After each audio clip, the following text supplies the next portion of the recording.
It is December 25th at exactly 7:15 in the evening when my phone starts vibrating for the 14th time. I know the exact count because I've been watching the screen light up against the sterile white counter of the hospital blood donation center. Each call feels like a small earthquake in my pocket. Each vibration sends a jolt of guilt through my chest. My family's names flash across the screen in rotation.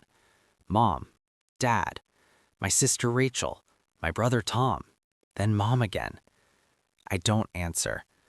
My hands are still shaking slightly from the needle that was in my arm 20 minutes ago. There's a small cotton ball taped to the inside of my elbow, a tiny spot of red seeping through the white. The nurse told me to sit for 15 minutes before leaving, to drink juice, to eat the cookies they laid out on the plastic tray. I haven't touched anything. Outside the tall windows, snow falls in thick, heavy flakes. The parking lot is nearly empty except for a few cars scattered under the orange glow of streetlights. Inside, fluorescent lights hum overhead, casting everything in a cold, clinical brightness that makes the holiday decorations on the walls look sad.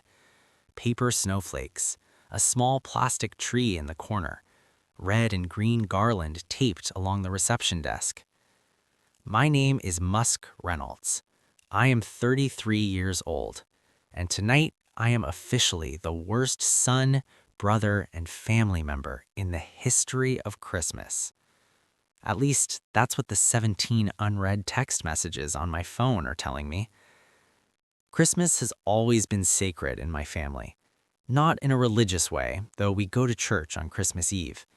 Sacred in the way that some families treat Super Bowl Sunday or Thanksgiving. It's the one day of the year where everyone shows up. No excuses, no exceptions, no last-minute cancellations. My mother plans Christmas dinner 3 months in advance. She creates spreadsheets, color-coded calendars. She assigns dishes to each family member in September. By October, she's already bought decorations. By November, she's wrapping gifts and labeling them with perfect handwriting. By December, the entire family knows that missing Christmas dinner is not an option. This morning started like every Christmas morning for the past 33 years. I woke up at 6 a.m. in my childhood bedroom. My parents' house still smells the same. Pine from the tree downstairs, cinnamon from the candles my mother lights in every room, coffee brewing in the kitchen. I lay in bed for a few minutes, staring at the glow-in-the-dark stars I stuck to the ceiling when I was 12. Some of them are still glowing faintly. Downstairs, I could hear my mother moving around, already preparing. The oven door opening and closing, pans clanging, her humming softly to herself, a habit she's had for as long as I can remember. I got dressed slowly. Dark jeans, a red sweater my sister gave me last year. I checked my phone while brushing my teeth.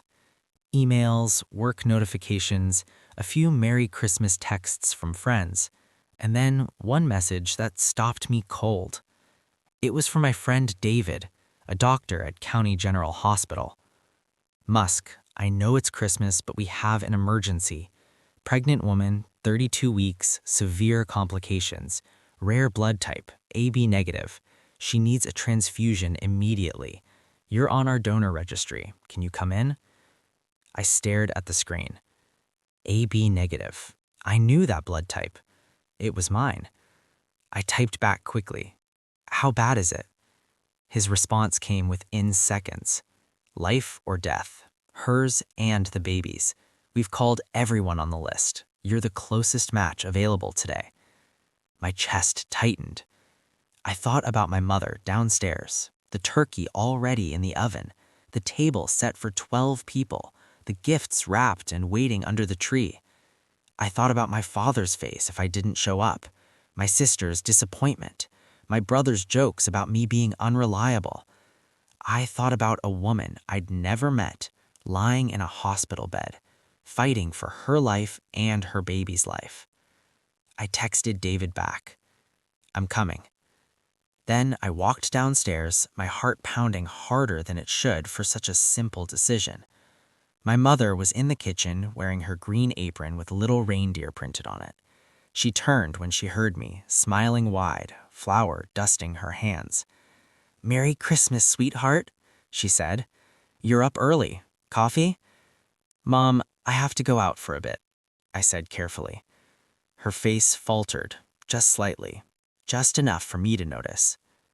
"Go out?" she repeated. "Where?" "Something came up. I'll be back as soon as I can."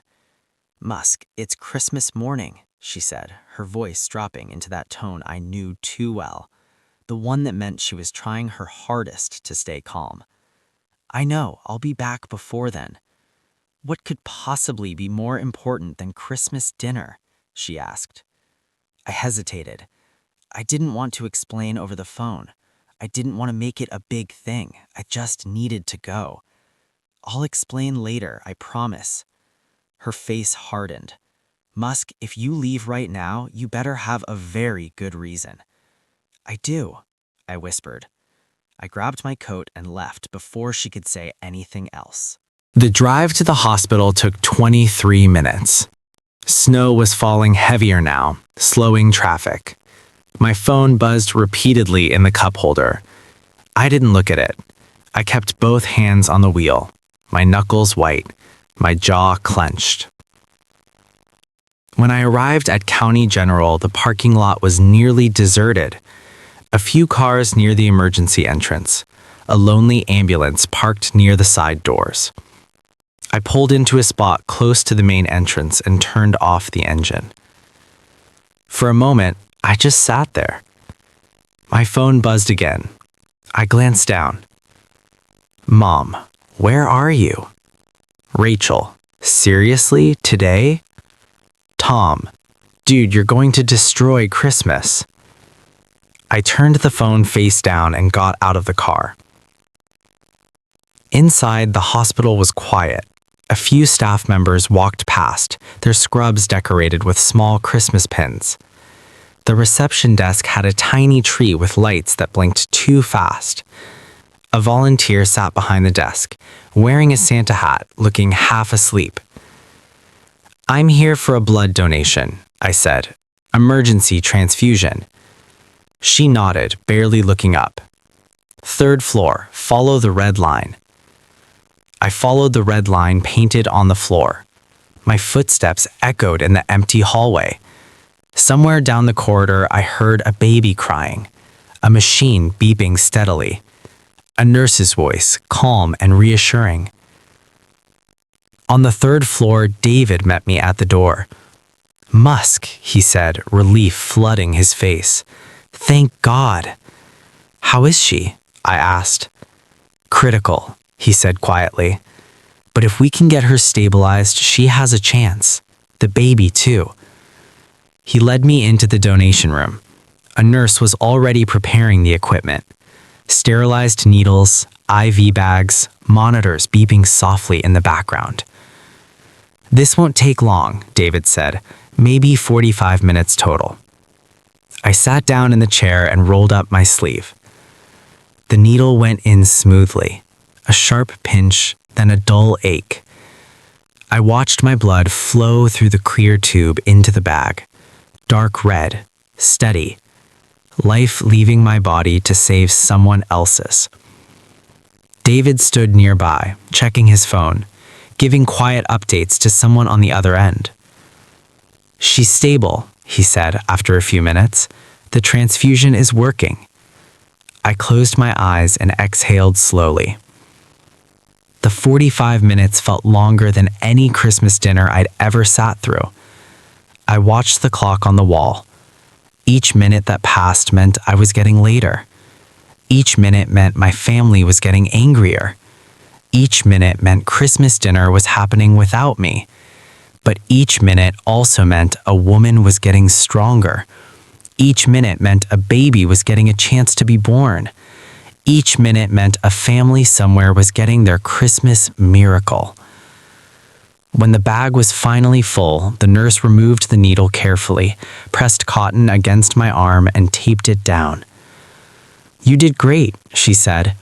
"Rest here for 15 minutes, drink something, eat a cookie." She pointed to the tray of refreshments: orange juice in small plastic cups, chocolate chip cookies wrapped in cellophane, graham crackers, apple slices. I picked up a cookie but didn't open it. David sat down next to me, his face tired but grateful. His scrubs had small stains on them. His eyes were red from lack of sleep. He'd probably been working since early morning. "She's going to make it," he said softly. "You saved her life, Musk, and the baby's." I nodded, my throat tight. I couldn't speak. "What's her name?" I finally asked. "Sarah," he said. "Sarah Mitchell. She's 28, first baby. Her husband is with her now. He was crying when we told him we found a donor." I pictured them, a young couple, their first Christmas as almost parents, a day that could have ended in tragedy, a day that could have been their last together. "Does she know about me?" I asked. "She will," David said. "When she's strong enough, I'll tell her. I'll tell her that someone left their family on Christmas Day to save hers." His words hit me harder than I expected. My eyes stung. I blinked rapidly, trying to keep tears from forming. "I have to go," I said, standing slowly. My legs felt wobbly. My head felt light. "My family is waiting." David stood and put his hand on my shoulder. "Musk, what you did today, most people wouldn't have done it. Most people would have chosen their family. But you chose to be there for someone who had no one else. That's what heroes do." "I'm not a hero," I whispered. "Yes," he said firmly. "You are." I drove home through heavy snow. My phone had stopped buzzing. The silence felt worse than the vibrations. At least when they were calling, I knew they were just angry. Now the silence felt like abandonment, like they'd given up on me. When I pulled into my parents' driveway at 7:48 p.m., every light in the house was on. Cars lined the street. My entire family was inside. Aunts, uncles, cousins, everyone had shown up. Everyone except me. I was almost 3 hours late. I sat in the car for a long moment, gripping the steering wheel, staring at the glowing windows. I could see shadows moving inside.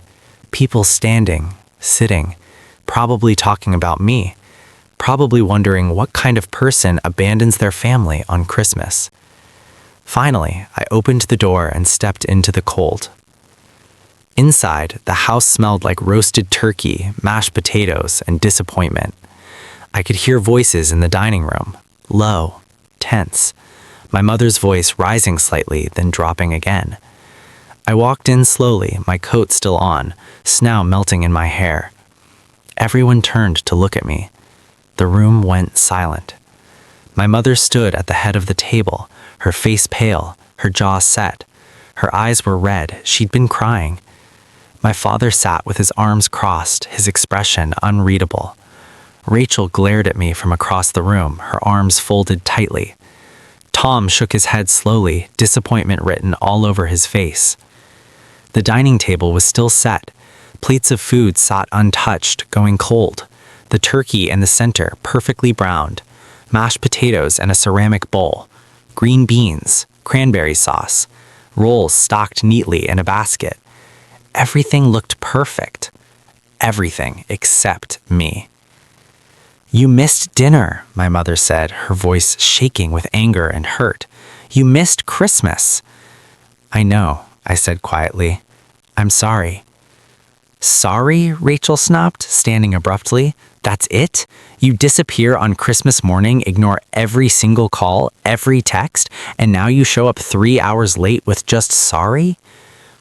"Where were you?" my father asked, his voice dangerously calm, the kind of calm that scared me more than yelling ever could. I swallowed hard. My arm still ached where the needle had been. I could feel the cotton ball shifting under the tape. "I was at the hospital," I said quietly. The room went completely silent. My mother's anger melted instantly into fear. "The hospital," she whispered. "Are you okay? Are you hurt? What happened?" "I'm fine," I said quickly, raising my hands. "I wasn't there for me." "Then why?" Tom asked, his voice softer now, confused. I took a deep breath. This was the moment where everything either made sense or fell apart completely. "A woman needed a blood transfusion," I said slowly. "Emergency. She's pregnant, 32 weeks, severe complications, rare blood type, AB negative, same as mine." I paused, looking at each of their faces. "They called me this morning because I'm on the donor registry. I'm the only match they could find on Christmas Day. It was life or death for her and her baby." No one spoke. No one moved. My mother's hand went to her mouth, her eyes filling with tears. Rachel's face crumbled. Her anger disappeared, replaced with something that looked like shame. My father stood slowly, his chair scraping against the hardwood floor. He crossed the room in 3 steps and pulled me into a tight hug. "You saved someone's life," he whispered against my shoulder. "You saved 2 lives on Christmas." My mother rushed over, wrapping her arms around both of us, crying openly now. "I'm so sorry," she sobbed. "I'm so sorry I was angry. I didn't know. I didn't understand. Oh God, Musk, I'm so sorry." "I should have told you," I said, my own voice breaking. "But I didn't want to make it a big thing. I just needed to go. I couldn't let her die." Rachel hugged me next, tears streaming down her face. "I called you selfish," she whispered. "I'm so sorry." Tom clapped me on the back, his eyes wet. "You're better than all of us, man." One by one, my entire family surrounded me. Aunts, uncles, cousins. Everyone who had been angry, who had felt abandoned, now understood. We ate dinner late that night. The turkey was cold. The mashed potatoes had to be reheated. The rolls had gone hard. The gravy had congealed. It was the best Christmas dinner I'd ever had. We sat around the table until past midnight, talking and laughing. My mother kept reaching over to squeeze my hand. My father kept looking at me with an expression I'd never seen before. Pride. Deep, overwhelming pride. 3 days later, a letter arrived at my parents' house. It was addressed to me in careful, shaky handwriting. Inside, on cream-colored paper, Sarah Mitchell had written, "Dear Musk, I don't know how to thank someone for giving me my life back, for giving my baby a chance to be born, for choosing us over your own family on the most important day of the year. My husband and I named our daughter Hope, because that's what you gave us when we had none left. She was born healthy on December 28th. She has your blood running through her veins. She has your kindness in her story. Thank you for being a hero when we needed one most. We will tell her about you someday, about the stranger who saved her mother's life on Christmas Day. With eternal gratitude, Sarah, James, and baby Hope Mitchell." I keep that letter in my wallet. I read it sometimes when I need to remember what really matters. Because sometimes the most important thing you can do is show up for someone who needs you, even when it means disappointing the people you love, even when it means missing the moments everyone expects you to be part of. Christmas isn't just about being present at the table. It's about being present for the people who need you most, even if they're strangers, even if it costs you everything. Because in the end, saving a life is worth more than any dinner, any tradition, any expectation. And that's a gift that keeps giving long after Christmas is over.